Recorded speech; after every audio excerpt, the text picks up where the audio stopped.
Hi, Robbie. My name is Robbie Luckett. I'm director of the Margaret Walker Center and professor of history at Jackson State University. Today is September the 15th, 2021. It's approximately 1:33 p.m. Central Time. I am with Vedet Coleman-Robinson. Vedet, will you state your name and spell it for us for the record? Sure, Vedet Coleman-Robinson, and that is Vedet, V as in Victor, E-D-E-T, Coleman, C-O-L-E-M-A-N hyphen Robinson, R-O-B-I-N-S-O-N. And do I have your permission to record this interview? Absolutely. Let's begin with some biographical information. Tell us a little bit about yourself, where you're from, what your family was like, your educational background, those kinds of things. Oh, sure. So I'm originally from, well, I was born in Vegas, which is crazy because I was only there for 5 minutes. And then because my mother was in the Air Force, and I was a preemie, if you can believe it, I really caught up in weight. So I think I'm okay with that. And then as soon as I was born, we moved back to Jersey with the rest of my family. And then I was just raised there. So some interesting things about my family is my grandfather was also in the military, but he was a huge history buff. And then as I got older, he told me about our family history, which is his great uncle established an African-American junior college in Trenton, South Carolina. And I was in charge of learning all of the things because I could not be in the family where they would disown me without knowing something. And part of my high school rearing and education was to make sure that I did some of the research so that we could be on the National Register of Historic Places. And I made sure I did that. And then I went on to Virginia State University for I went there initially with the idea to become a lawyer because I wanted to be an entertainment lawyer, but I could not shake this history bug. So I just started doing a whole bunch of just making sure that I understood primary sources, researching things, collecting things for the archives and interviewing people. So doing a lot of oral histories for the archives. And then for each Founders Day or homecoming, I was in charge of curating our exhibits.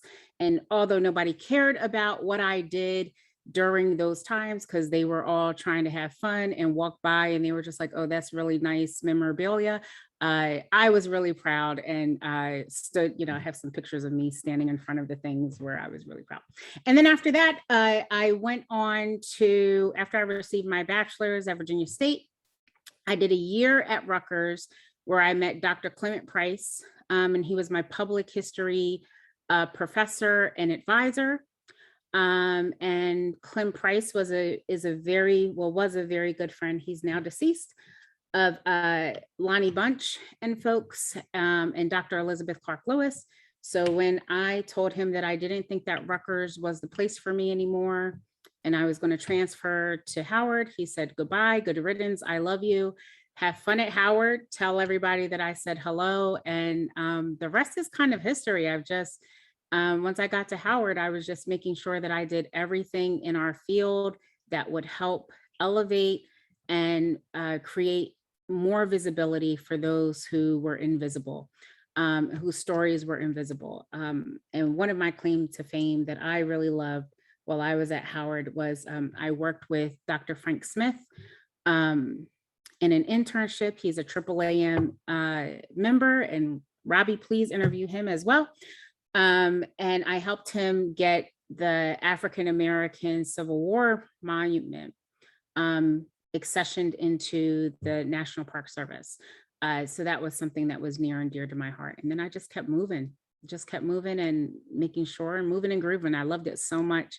But but that's really probably one thing, one full circle moment that I've had since I've been in this position as executive director of AAAM is just really being able to work with the people who have sown so much into me over the years and give back.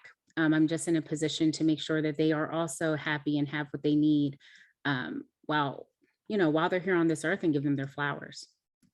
And I'm sure I'm missing a whole bunch of people, but We'll give you some time to think about some of those other people to talk about. I want to back up a little bit. These oral histories are being used in my introduction to museums class at Jackson State. So I've got graduate students listening to these. And I was wondering if you might talk a little bit about your graduate experience at Howard, what you studied and what it was like, what the curriculum was like, those kinds of things. Sure.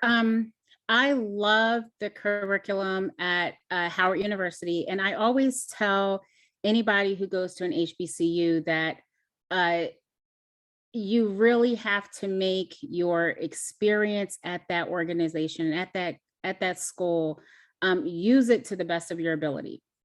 And what I mean is sometimes we're not given the same resources that some of the Ivy Leagues have, and even some of the PWIs have, but it's your responsibility to kind of bug your advisor, and hopefully you don't have to bug your advisor like crazy, but kind of just plant seeds in their head about what you want to do.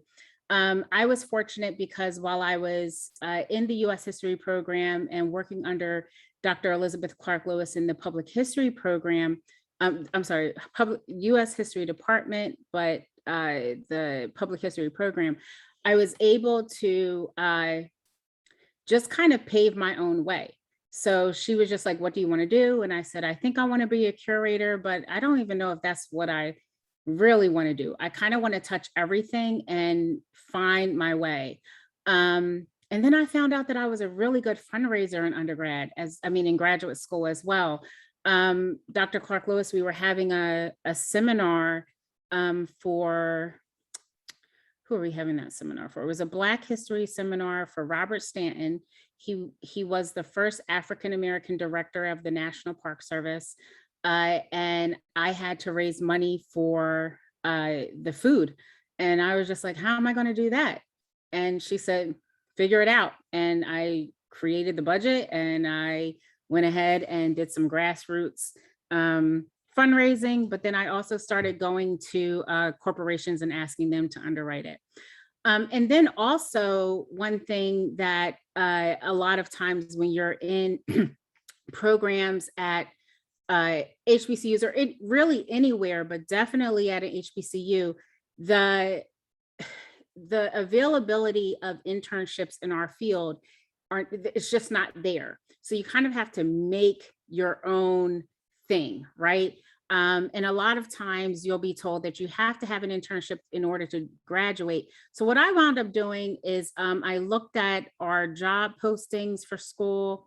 Nothing really resonated with me, but what I wound up doing was calling around to African-American museums in DC. And at this point, the National Museum wasn't even, I'm sure it was a glimmer in somebody's eye because AAAM was doing a whole bunch of advocacy work to get it there over 40 years. But it just was not, the legislation just was signed in 2004 by President Bush at the time. And then just one day out of happenstance, I was Googling African-American museums for like the 50th time, and the Reginald F. Lewis Museum popped up. And they weren't on anybody, they weren't there just 2 weeks prior. And I called and I said, hey, are you guys doing internships? And they said, we just opened, but sure. And I wound up becoming their inaugural intern, and I helped them with an exhibit, and also helped them with opening up the museum. And I got to meet Phil Freelon, who is he was an amazing man, and he was just an absolutely phenomenal architect, African-American architect, who really built a whole bunch of our museums. So I worked with him, and then directly after that, I started working with Lord Cultural Resources. by, again, happenstance, with Joy Bailey and Gail Lord and her now deceased husband, Barry Lord.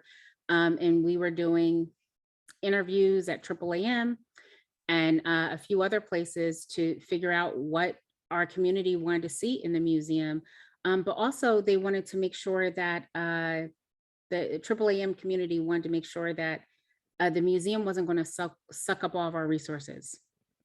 So that was one of the things that we did. So yeah, going back to your question, make it what you want it to be. You know, you have to do an internship. You have to pad your resume like crazy. So just take chances. That's the time to really take the chances and, you know, take leaps of faith while you're in grad school, because nobody's going to judge you. They're just going to say, either we need you or we don't.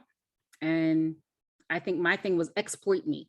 I'm fine with you not paying me because I want the experience. So you got an internship of your own making at the Reginald F. Lewis Museum in Baltimore.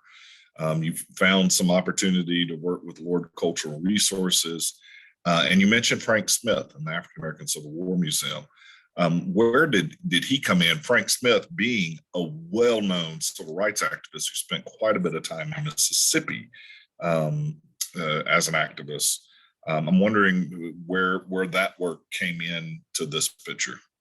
So while I was at the National Park Service in my internship, and that was one that the internship was very odd. It wasn't part of the history program. It was part of the IT program, because what I was supposed to do is GIS and make sure that I was documenting where all of the African Americans, where all of the US colored troops were in the country. So this internship was from the Office of Information and Technology, or some crazy acronym that they have in the federal government.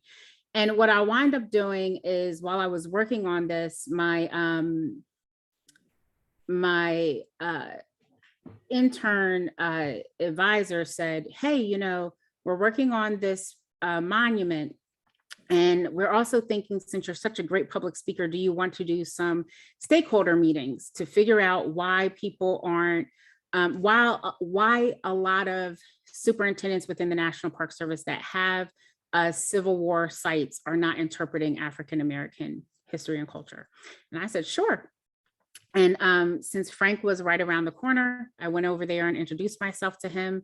And he said, I'm excited to have you on board. And I think, you know, I was so young at the time, and I don't know what young is anymore, but I was in my early 20s. So a lot of people were looking at me like, this kid's not going to do what I need them to do.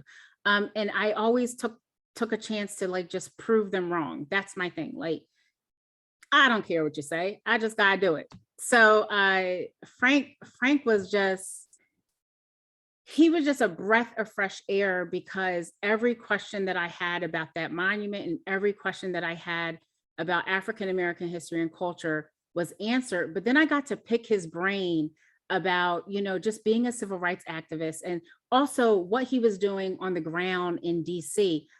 He was working with, well, right before I started in the Park Service as an intern, he was working with Jesse Jackson Jr., and a few of other folks within the CBC, but then also with Robert Stanton, well, Bob Stanton, who I mentioned earlier, on what does it look like to make African American history and culture more inclusive, and just raise visibility of what we have in our coffers within the Park Service, because it's an agency that, you know, yes, they want to do the interpretation, but, you know, at the time folks were, well, how do we have this conversation without speaking about slavery?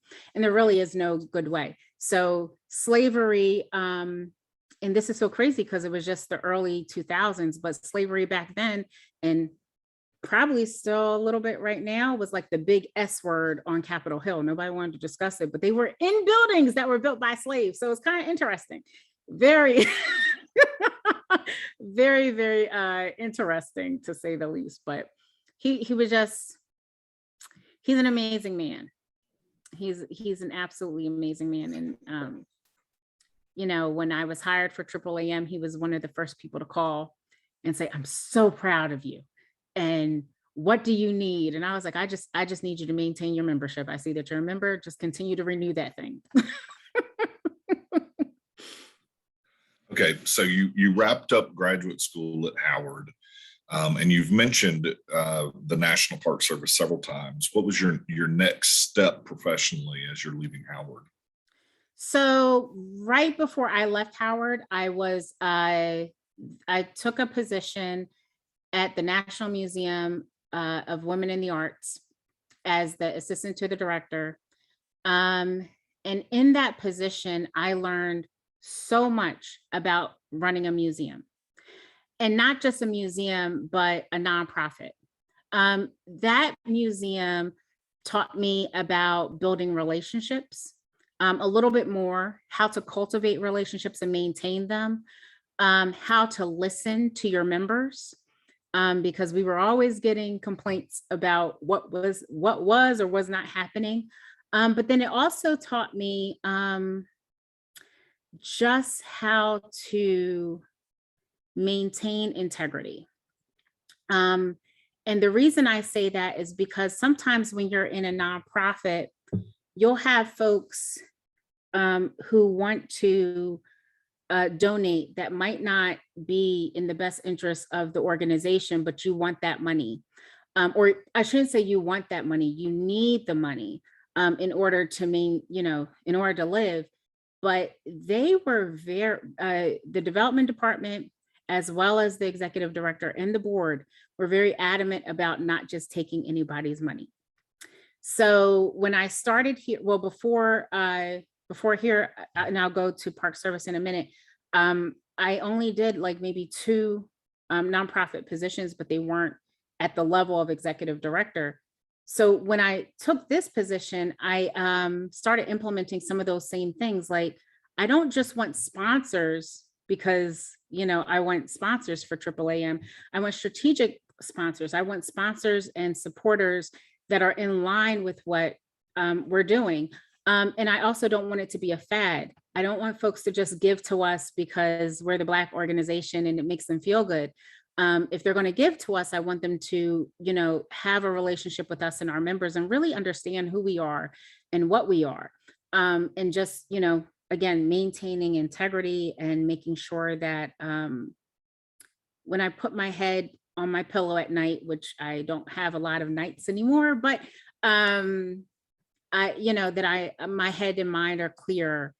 And I'm making folks proud. I think that's the main thing, just making sure that when I'm looking around, we're all smiling and we're not, oh gosh, what did we get into today? So I was there for a year and some change. And then I got hired by the Park Service as a grants management specialist. And I was there for 11 years. And it was absolutely amazing. While I was there, I started out, we had several programs like Save America's Treasures and Preserve America.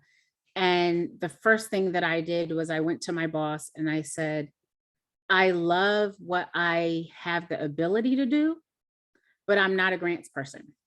And he said, I know none of us are. And I said, well, with that, if I'm making this compromise to be so far out of who I am and what I want to do, I at least need to have anything that's African-American, any grant that comes into the office that's African-American, Native American, a woman grant, anything that's someone who's been underserved, because I need to have people at the table.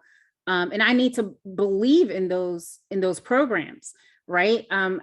It's not that I wouldn't have had the same abilities or being able to, work through it. It's just I wanted that position to be. How can I put that? I wanted the position to be one of those things that after I left, it was obvious that I was there and I incited change.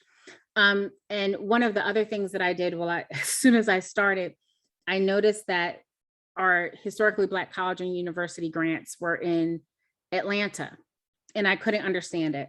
I was in DC at the time. So I just could not understand. And I told my boss, I said, I cannot be a product of 2 HBCUs and have those grants in Atlanta. So whatever we need to do to bring them up here, without, making people mad, because that's part of their job too. But they were thrilled to get rid of them. They were thrilled to, not that they didn't want the HBCU grants, but they were thrilled to kind of just not be responsible for all of the grant requirements that are imposed upon you as a grants manager. And I wound up having the HBCU grants, and those were my jam. Like, I was just so excited. And we, once the money came in, and, you're able to see all of the colleges and universities that we played against, or, all the stuff, all the warm and fuzzies that you get from being around your folks. It just was absolutely amazing. We wound up getting African-American civil rights grants. And I was in charge of those, and the underrepresented community grants, I was in charge of those. So it was just a combination of everything that I ever said that I wanted to do, they were able to accommodate. And then I wound up having to put on a hat of partnership. And partnerships are different for Park Service or any federal agency, because they have a partnerships office, and those people take their job seriously, and it's okay. But for each division, you have to have a strategic thought process of how you are going to build bridges, so that you can raise visibility for your own division. So I went to my boss with some ideas, and I said, we need to start telling people, we need to start going to AAAM conferences. We need to go to ASALA conferences. We need to go to conferences where folks who are African-American are, because you cannot have all of these grants and just send them out to the State Historic Preservation Office and think that they're going to send everything to the people who are supposed to get it. They have their own jobs. So our jobs have to be connecting the dots and building partnerships. So right before I was hired for this position, that was something that, I was working on really hard, just so that, folks could see themselves in National Park Service grants. So right before I left, the Congress gave HBCUs $8 million. And Congress also said, hey, you guys are getting all these applications. So the African-American civil rights grants wind up moving up to $15 million. And, again, shortly after I started this position, my former boss emailed, and she said, this would not have happened without you. I'm so thankful for you. I'm sorry to see that you left. We have some huge shoes to fill, but let's see what type of partnerships we can have with AAAM. So since then, we've been doing those crazy partnerships with all of our federal agencies that, give out grants, because our members need to know about them, and they need to see themselves in them. There's tons of money out there. So we just need to continue to apply. I hope I wasn't rambling. I get on a tangent. That's great. And I appreciate the description of the work as a grant management specialist and the work in partnerships, because there's a lot of unknown aspects of and possibilities of work in the museum field. And that, of course, on the funding side, that's an incredibly important part of that work as well. I want to come back to that. So you were at the National Park Service as a grant management specialist for 11 years, and eventually you transitioned from the National Park Service into your current role. Can you talk about that and what that process was like, and how you got to be executive director of the Association of African American Museums? Yeah, so when I started Park Service, I told myself that if there was ever a position that made sense, so basically if it was a culmination of everything that I've ever done, and it made my heart sing, that I would apply, and I would just throw my name in a hat. And the crazy thing of all is I never saw anything the whole time. The whole time I was in that position. I think I only applied for 2 other positions, but they were also in Park Service. One was for a historian, and then and a dear friend now has that. And then another one was in partnerships, but then they wound up getting rid of that position. But the whole time I was really enjoying my work at Park Service. And then when the position for the executive director of AAAM hit the airwaves, I was kind of struggling with whether or not I was going to apply. And the only reason, it wasn't because I was in the Park Service and I was a federal employee, and there's a lot of crazy security that goes with that. But I was just I was contemplating what was going to happen to my family when if I got the position. So I had a hard conversation with my husband. It wasn't very long. I mean, it was just like, I think I'm going to put my name in the hat. I'm going to see what happens. The worst thing that anybody can ever tell me is no. And I've taken that, I implemented that statement since I was 2. I said I was going to ask my mom something, and I said, oh, don't worry about it, Mom, I don't want to ask you. And she kind of took me to the side and, at 2 years old, and just said, the worst that anybody can tell you is no. You could at least just try.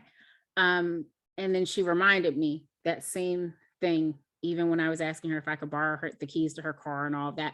She reminded me of that statement throughout my whole entire life. So when I had the conversation with my husband, I said, I think I'm going to apply. And he said, go ahead. We'll have your back. The house is going to continue to manage itself, and our son was already raising himself. He's an amazing little human being. So I went ahead and I applied, and I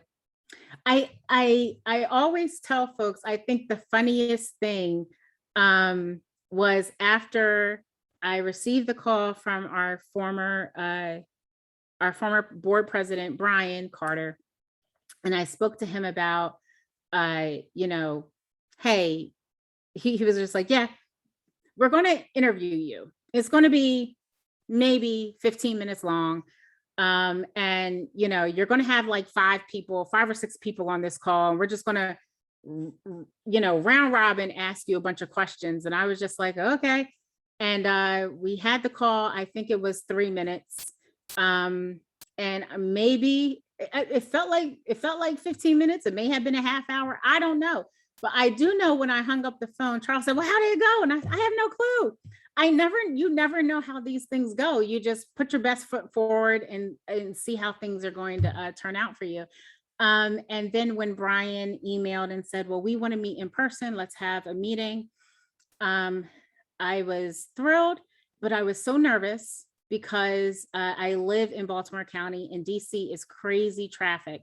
So the night before, I'm always a crazy planner, and you kind of know that about me. So, it's weird. But the night before, I stayed in a hotel because I didn't want to be late. And I sent everybody on the board because there was a time where everybody's emails were published. And I sent everyone on the board my vision plan for AAAM. I worked on my vision for the organization probably a week before my meeting. And I just knew what just being in AAAM for so long and volunteering on the membership committee, I knew what I wanted in my heart for the organization. So whether I was the right person or not, I just knew that in some capacity, I was going to be still, doing things for AAAM. And the interview process was just, Vedet, what do you think about this and that? And, there was a Skype, you were on the Skype, and I'm like, oh, this is nice. But I think the best question was, how are you going to bring the board together when the board is all over the place? And I said, we're going to have meetings. We're going to have meetings. We're going to have Skype meetings. We're going to do all the things. And I hope that we have done all the things. And I hope that all the board members are really excited. But being in this position, I can say it's the most fulfilling thing, one of the most fulfilling things that I've done in my life. I don't miss park service. I miss the people that I worked with. The reason I don't miss my old position is because what I'm doing in AAAM is so fulfilling that I would literally, not that I want to, but I would literally do my position for free. And I feel that anytime you can align with a mission and also align with the work that you're doing, and you'll run through a brick wall to make sure that it gets done, I think that that's the place for you. And Dion, who is probably part of this series, I think you said you either interviewed him or you're about to. One day he called me and he said, have you burnt out yet? I don't know what that feels like. So I'll let you guys know when it happens, but I don't know what it feels like because I'm in a place of just bliss. Everything that I do for AAAM is a labor of love, and I'm humbled and honored to be in this position to advance the field and support our members. So it's a real good time. I have indeed interviewed Dion Brown as part of this project, and he, of course, sang your praises. Oh. It's so funny to hear you talking about Skype because that feels so 2018 pre-COVID. Nobody talks about Skype anymore. Yes. I can tell you I had to do an interview on Skype, and I was just like, I don't even think I have that app anymore. Is it alive? But yes, it was still alive.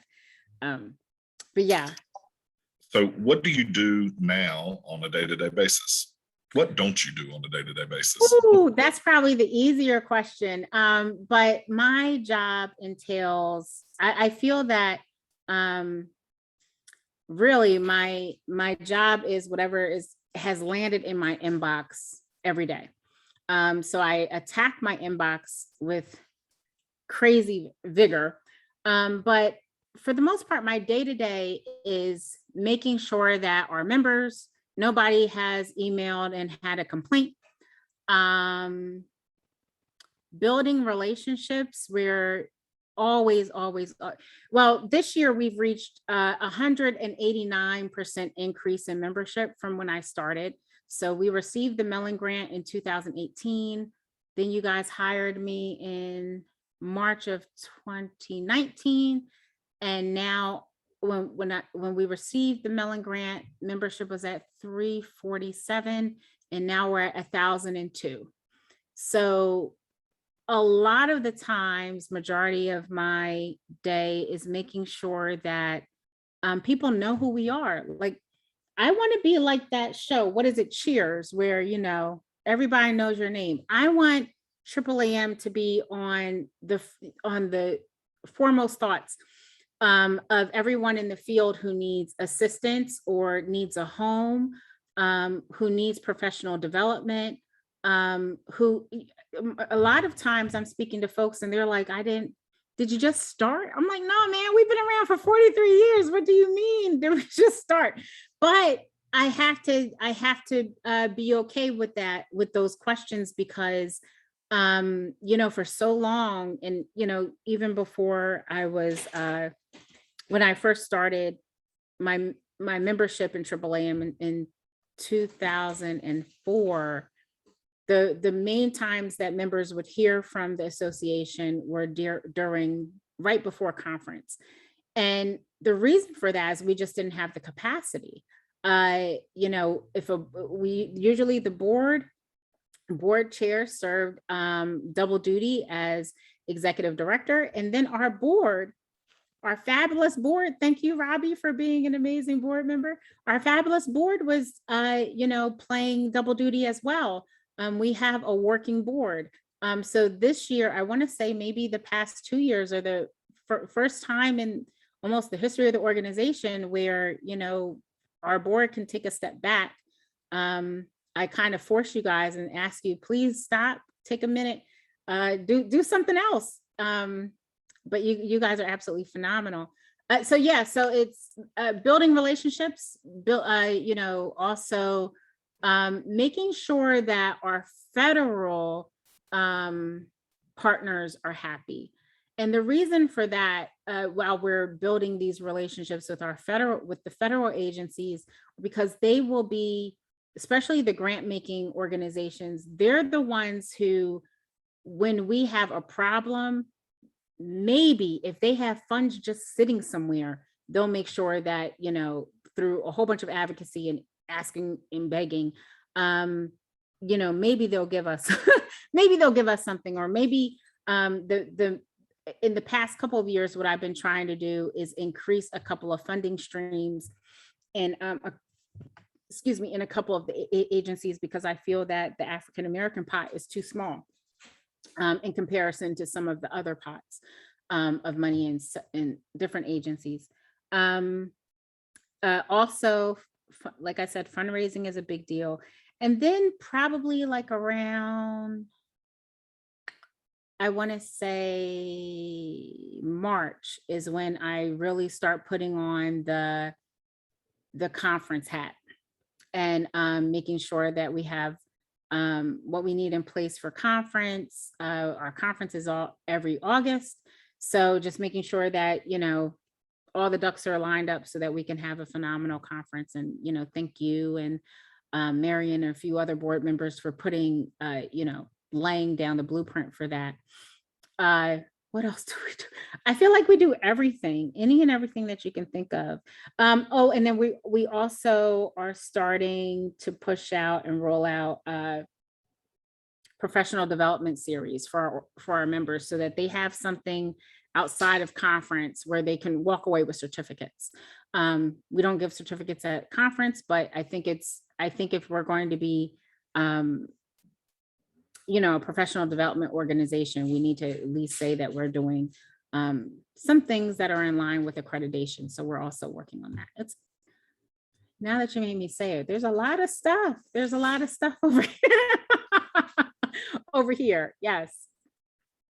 How has that work evolved to meet the demands of this ever-changing world, especially with COVID-19? So when COVID first started, we just made sure that we were pushing out as much information as possible to members about resources, where they could find funding. If your museum is about to close, please let us know so that we can help you find the funding. And then with this whole social injustice, we've always dealt with it. So it's fun. It's a weird thing because, AAAM members have dealt with social injustice since the beginning of time. So we have a different spin on it than some of our counterparts. Like I know when I started pushing out emails and having meetings with members, they were just like, this is just, we've been here before. It's like, okay, so what are we going to do, 2.0 or 3.0 or 5.0? But what we collectively started doing was just making sure that the masses knew about the work that our AAAM members do to preserve and interpret this history. So some of our funders, I've had conversations with them about, they're like, Vedet, a lot of your museums are telling us that they're getting crazy donations. And I said, I don't want them to just get donations because it's a fad. I don't want us to get donations off the deaths of Black bodies. I want you to give donations because it's the thing to do. It's not sustainable for you to give donations because it's you have a soft spot because somebody, was murdered by police officers. I want you to always do it. I want you to, when you wake up in the morning, have the same burning and yearning for AAAM members as I do. And that's kind of worked out in our benefit. So we, in the past couple of months, we've raised crazy money. And then for our own organization, but then our members are also seeing an increase in foundation support. So, and that's what I was saying earlier about integrity. I'm totally, I understand that, when you're in this field, somebody may come with a really big check, right? But you have to check yourself to see if that check is worth the being tied to that individual. Is it going to tarnish your relationship with your members and your counterparts, even your board? Like I think the funniest thing, and I can share this, there was an organization that I was working with, and I said, you know what, I'm thinking about having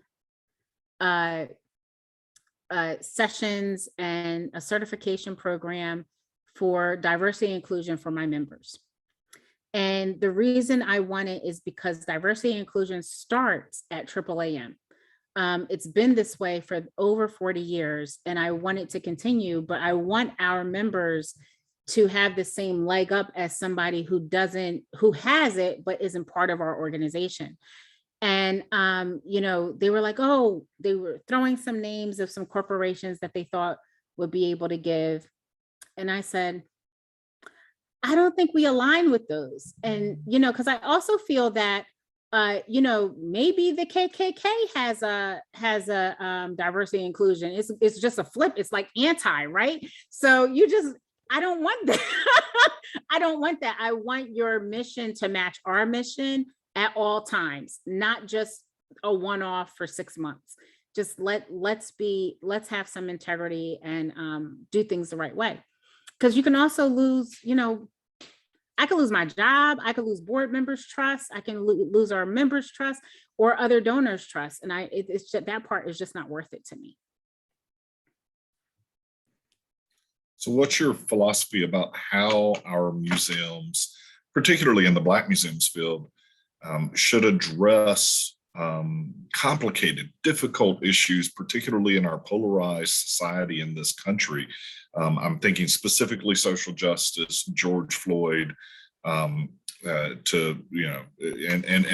before and beyond, of course, because that's work that we do in Black museums. How do we go about examining those controversial and complicated topics in our society? So I think the first thing that you said was, this is the work that we do, right? We've always done it. I just think that as things are more in people's faces, the way that we collect, the way that we preserve these stories is just a little different.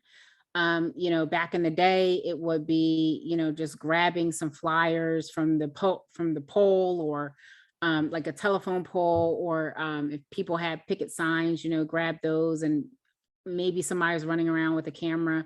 But now folks are running around with a computer in their hand and, a video camera in their hand. And how do you grab that? But the thing that I always tell people that's unique about AAAM and our members is, because we've always done this work, it's a different type of responsibility.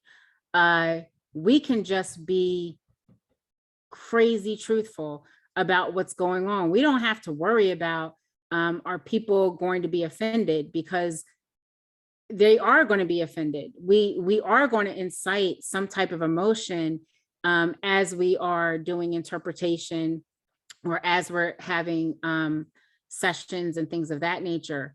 And because it's for the communities in which we are supporting.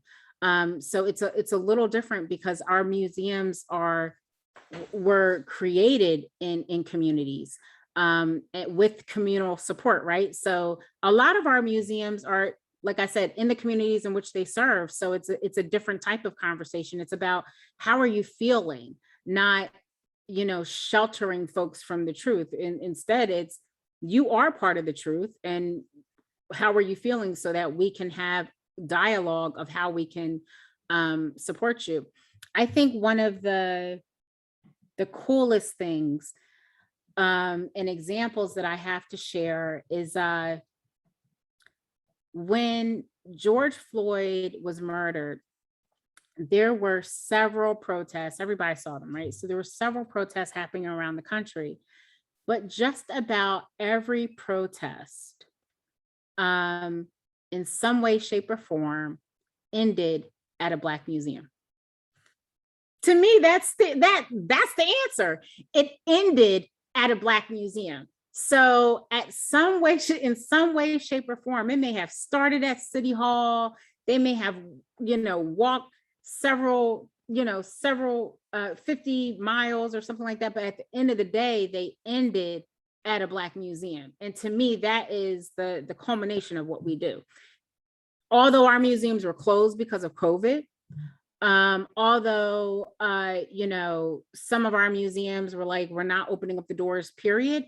Not right now, because, how are we going to be able to accommodate all these people? It's the fact that those communities felt safe enough to use our museums as a safe haven, even if it was just standing on the ground. And to me, that just speaks super crazy volumes. And it also speaks to who we are to our communities. I think that's a great point. In particular, Black museums do so much work for communities that doesn't happen inside of a museum or as part of an exhibit. We serve so many other purposes within the community. So thank you for that. I'm wondering, in this field, you've mentioned some of them, who are the people who've impacted you the most and why? Well, the first person that impacted me was Mr. Lucius Edwards. He is now retired, but he was the university archivist at Virginia State. And the thing that was the most, and he's a dear friend now, I call him just about every other week. But the thing that I loved about Mr. Edwards is he literally would take me throughout Petersburg so I could learn the history of Petersburg, because Virginia State University sat in the middle of Petersburg and Ettrick, Virginia, but he wanted me to understand why Virginia State was so important, because I was a transient student. And while to me, Virginia State was important anyway, because it was an HBCU and you walk on the grounds in which former slaves were, learning, to me, that just was, already too much, like too much of a burden. Like, oh my gosh, I hope I get out in 4 years to, pay homage to my ancestors. But those little things of, come over here. I want you to see one of the first churches in Virginia. Oh, let's take this trip to Hampton. And I'm like, I don't want to go to Hampton. I didn't, if I wanted to go there, I would have applied, I would have went. But he was just like, no, we have to see Emancipation Oak. You have to get familiar with what all of this is. And those were things that, I could have done on my own, but just having a professor who was really, really involved. And then he was involved in AAAM and ASALA. Like I couldn't, I didn't know what they were. He was like, you need to get involved. And I was just like, okay, if it's part of what I'm doing, that's fine. And then, going to Rutgers and meeting Dr. Price, he was just a phenomenal man. But while I was there, he was doing a study with the New Jersey State Troopers so that they could understand, and the study is actually out, you can Google it. But he was doing a study and also teaching them how not to racial profile on the Turnpike, because the Turnpike had the New Jersey Turnpike, for every 15 people who were pulled over, 14 of them were African American. So he was really just crazy responsible for making sure that they had sensitivity training before there was a thing called sensitivity training. And he also introduced me to Marion Thompson Wright, who was the first African American woman to receive her PhD, I think from Columbia. And she received her PhD in US history, and then she went on to teach at Howard. And just hearing all of those stories made me want to go to Howard. And then while I was there, Dr. Elizabeth Clark Lewis, who is, I'm working on my PhD. So every time I say her name, I'm kind of like, I have to hurry up and get her something before I get yelled at. She was instrumental with what was going on in my life, as well as Frank Smith. Who else was Joy Bailey Bryant was amazing. She was an amazing mentor, and former AAAM board member. But Margaret Hutto was my intern advisor at the Reginald F. Lewis Museum. And the reason why she was so instrumental is, and I reclaimed her as a AAAM member, by the way. But the reason she was so instrumental is because while I was dealing with things in the field, I would just bring them to her while we were up in Baltimore. And she would just, very nicely guide me without saying things like, it gets better, or that's just how the field is. It was guidance on how to pivot when negativity is coming your way, or if you're unsure of something, or just ask questions. I feel like sometimes folks think that we're supposed to know everything when we go into a position, or when we're in this field. And I'm the first to say, hey, I didn't study that, but I know somebody who did. Let me get you Dr. Luckett. He knows everything. So there's things there's things like that that I learned. I just learned how to work. I also feel like I learned how to work in humility, because there are Lonnie Bunch is another person, Kinshasha Khan, there's so many people who have touched my life. But I also learned, I feel like you also have to be humble, right? Because in our field, there are so many things that make you'll have stars in your eyes. Like I remember the first time I met John Hope Franklin, and I just wanted to give him the biggest hug ever, right? Like, you're here. And he's looking at me like, girl, I don't know what your problem is. I'm like, I've read every book you ever wrote. So there are things like that, but you don't want to embarrass yourself. So, but yeah, those would be my top folks. Other than, and this isn't sucking up, but other than you and the board, it's a different type of, I feel that working in AAAM and working in this field, it's a different type of hug that you get. I don't really see too many people like a crabs in the barrel type of situation. I see a lot more helping than hurting. I just think that you need to, if you find, and there are folks who will, and this is for your students, while you're in this field, there are some folks who can be pains in the posterior. But the more and more that you speak to other people, and not in a nasty way, you're not trying to create rumors or anything, you'll learn that there's probably a reason why they're like that. Especially, it depends on what generation they're in. They might be hardened, and they might not be as warm and fuzzy to you, but that's the way that they are with everybody. So you can't even take it to heart. You just say that's who they are, and you keep it moving. But I think that when you serve and work out of love, it might change some folks. I've had some folks who have changed, and I'm just like, who would have thought? But that's, decades of trying to chisel away their hard exterior. So, yeah. What's your vision for the future of this field and this organization?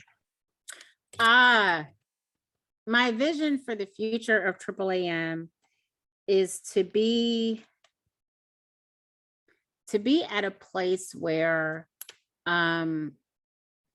folks come to us first for advice, support, guidance, and to learn, and not other places. I want people, long after I'm gone, to still feel that AAAM is communal, and is a place where, they not only can learn and be supported, but also where people have no problem mentoring them, and making sure that they are reaching where they want to go in life, and giving them the resources to do that. And then for our field, I feel that we are already doing so many amazing things, and we've been doing them for several, decades, couple centuries. Nope, we're not a century yet, but at least two two quarter centuries or a half century. I want us to be in a place where we're just continuing that trajectory and along those lines, but also being in the foremost thoughts of people when they're trying to learn about African American history and culture. In a study that the Alliance American Museums did, they said that museums are the most trusted places to learn. And I smile because I'm like, that to me, I feel that most trusted place to learn outside of a traditional classroom. Obviously, if you're in a college setting, you're paying for it, so you would hope that you're learning a whole bunch of stuff. But K through 12, you're learning a lot, and usually when you go to a museum as a novice, you learn way more than you would K through 12. So in saying that, when I read that study, I said, oh, that's AAAM. That's where we've been. We've been truth seekers and truth sayers for so long. And I just want folks who are not of our field, when they're looking for the stuff, to come to us first, not ask people who don't know anything about African American history and culture for that knowledge. I want them to come to us first and ask. And I think it's slowly getting there. We've had some members email and say, oh, this newspaper, this periodical reached out to us and they want to know a little bit more about our museum and what we do. And I'm like, go for it. They're credible. First, look up to make sure that they're credible. They're not just making up their own website. But I think we're getting there, Robbie. I think we are getting to a place where I don't want to say take us seriously, but folks are taking us seriously. They're listening. For sure. Okay, last question. I'm sorry, Dr. Luckett. I'm calling you Robbie. Sorry, Dr. Luckett. I don't mind. All right, last question. Closing comments and recommendations for students and other people who want to enter into this field. Yes. I feel that the one thing I wish somebody told me before I entered this field would be the amount of tenacity and buoyancy I would have to have in just everything. There's, applying for positions where folks are saying that you're not qualified, and you're like, just hire me. I'm fine with you not letting me be qualified. Or people saying that you're overqualified for the position. Then there's the whole,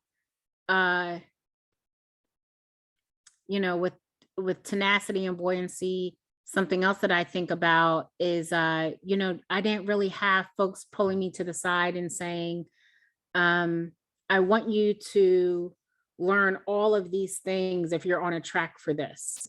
A lot of it was learned as I went. And I think it worked out well, but if I could have just had somebody shake me a little bit and say, you need these tools. I think that some of the School of Hard Knocks that I had would not have been an issue. And then there's just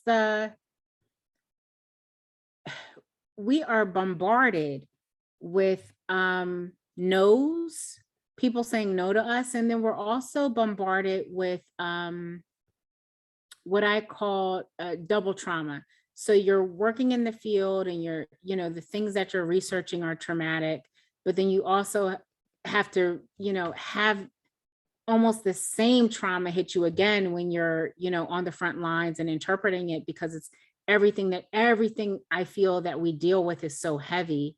And I feel that takes a certain amount of, being able to disconnect and having some tools in place to work through that, because you don't want, life is already so complex, and then you're working in a field, you're working on subject matters that can also be heavy.